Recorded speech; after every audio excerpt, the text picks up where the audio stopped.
আসসালামু আলাইকুম, আমি পায়েল বিথি। কেমন আছেন আপনারা সবাই? আশা করছি আল্লাহর অশেষ রহমতে ভালোই আছেন।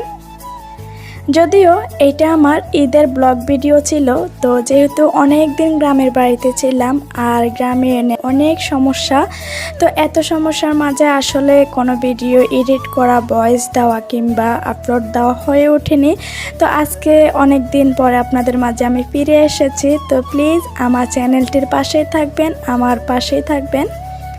তো এই তো এটা কিন্তু আমার শ্বশুর বাড়িতে ঠিক ঈদের দিন দুপুর থেকে স্টার্ট করেছি, যদিও সকাল থেকে করতে পারিনি। অনেক ব্যস্ততার কারণে বাচ্চাদেরকে রেডি করানো, খাওয়ানো সব কিছু মিলিয়ে আসলে হয়ে ওঠেনি। অনেক আপু ভাইয়ারা বলতে পারেন যে আপু এত দেরিতে ঈদের ব্লগ কেন দিয়েছেন। আসলে কিছু করার ছিল না, আপনাদের আমি খুবই দুঃখিত যে এতদিন পরে ঈদের ব্লগ ভিডিও দেওয়ার জন্য। যদিও আমার আগে সবাই কিন্তু দিয়ে ফেলেছে, আমি হয়তো বা খুবই কি বলবো লেট টাইমে দিচ্ছি ঈদের ব্লগ ভিডিওটা। তো আশা করছি আপনাদের ভালো লাগবে, আর ভালো লাগলে প্লিজ চ্যানেলটিকে সাবস্ক্রাইব করে আমার পাশেই থাকবে, আর ভিডিওটিতে দেখা শুরু করার মাত্রে একটা লাইক দিয়ে শুরু করবেন। এটা হচ্ছে আমার শ্বশুরবাড়ির পিছন চারটা, যে মানে সামনে বলা যায়, এখান দিয়ে নতুন একটা রাস্তা গিয়েছে, নতুন করা হচ্ছে রাস্তাটা। আর এই রাস্তাটা যতবারই দেখি এত বেশি ভালো লাগে যেটা বলার মতো না। তো ভাবলাম ঈদের দিন সবাই একটু ওই দিকটায় হেঁটে আসি।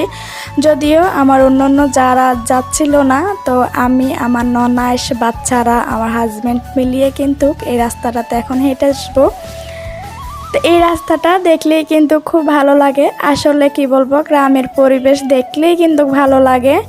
এই যে সবুজ শ্যামলী দেশ বা সবুজ শ্যামলী যে গ্রাম বাংলার দৃশ্যগুলো, এগুলো দেখতে কিন্তু ভীষণভাবে ভালো লাগে, ভীষণভাবে এনজয় করা যায়। যদিও আমরা যারা শহরমুখী তারা কিন্তু এই জিনিসগুলো সচরাচর আমরা দেখি না, আর না দেখতে পেয়ে কিন্তু খুব মিস করে থাকি। তো এই তো গ্রামের ব্লগ ভিডিওগুলো দেখতেও কিন্তু ভীষণভাবে ভালো লাগবে। আর এই তো আমি হেঁটে হেঁটে যাচ্ছি। আমার হয়তো আজকে কথা অনেক দিন পরে যেহেতু ভয়েস দিচ্ছি, কথা কিন্তু একটু এলোমেলো হবে, ব্যাপার না, সেটাকে আপনারা শুধরিয়ে নেবেন। আর যদি কোনো ভুল ত্রুটি হয়ে থাকে অবশ্যই ক্ষমা সুন্দর দৃষ্টিতে দেখবেন। আর এত বেশি গরম পড়েছে যেটা বলার মতো না। এই গরমে সবাই কিন্তু অলরেডি খালি গায়ে হয়ে নেমে পড়েছে, যেহেতু ঈদের মধ্যে প্রচণ্ড গরম। আর আমরা তো হাতে হাত ধরে কিন্তু হাঁটছি। যদিও আমার হাজব্যান্ড খুব লজ্জা পাচ্ছে, যেহেতু নিজের গ্রাম, নিজের দেশ, আর আশেপাশে সব নিজের পরিচিত লোকজন, তো হাতটা ধরতে একটু আনইজি ফিল করছে, তারপরও কিন্তু হাতটা ধরেছে। তো আমার কাছে কিন্তু ভীষণ ভালো লেগেছে।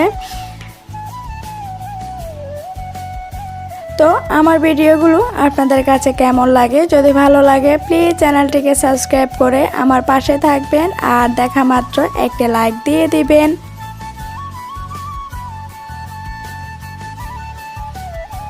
আর এই তো সুন্দর সুন্দর ধান ক্ষেত, আর এই ধানগুলো কদিন পরে পাকবে আর পরে ঘরে উঠাবে। যে নতুন বছরে নতুন ধান, নতুন সব কিছুই, আসলে যেদিকে তাকাবো সেদিকে কিন্তু ভীষণ ভালো লাগে। যদি খালি গরমটা একটুখানি কম পড়তো তাহলে হয়তো বা আরও বেশি ভালো লাগতো। যেহেতু ইদানিং গরমকালে আর এত বেশি গরম পড়ছে যেটা বলার মতন না। তো আমার ননাস কিন্তু বাচ্চাদেরকে নিয়ে আগে হেঁটে যাচ্ছে, আর উনি বাড়িতে আসলে কিন্তু উনি বাচ্চাদেরকে বেশি কন্ট্রোল করে, বা ওনার কাছে বাচ্চারা বেশি থাকতে পছন্দ করে। কারণ হচ্ছে উনিও বাচ্চাদের মতন থাকে, আর বাচ্চাদেরকে সর্বসময় এনজয় দিয়ে যায়, ওদের সাথে লুকোচুরি খেলে, আড্ডা দিয়ে যায়, গল্প শোনায়।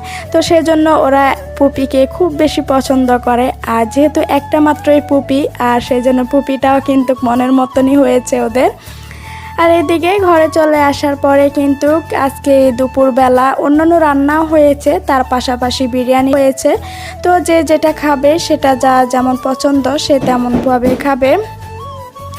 তো সেই জন্য এই তো বিরিয়ানিটা রান্না করা হয়েছে।